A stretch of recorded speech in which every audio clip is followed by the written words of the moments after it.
ఆయన దృష్టి నరులపై ఉన్నదంట.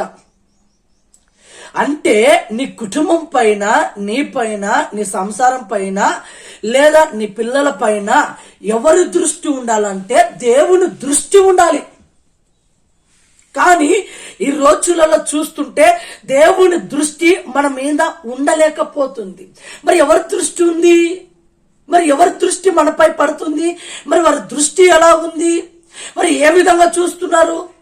ఈరోజు మానవులైనటువంటి వారు కానీ, అయిన వారు కానీ, ప్రతి ఒక్కరు కూడా మనని ఏ దృష్టితో చూస్తున్నారంటే నశించాలి, వీరు బాగుపడకూడదు, వీరు ఎలాగైనా కీడును అనుభవించాలి, నాకంటే వీరు పై స్థాయికి రాకూడదని ఈరోజు చాలా మంది మన పైన విషపు చూపు చూస్తూ ఉంటారక. నీ పైన, నీ పిల్లల పైన ఎవరైతే విషపు చూస్తున్నారో వారిని దేవుడు చూచునుగాక.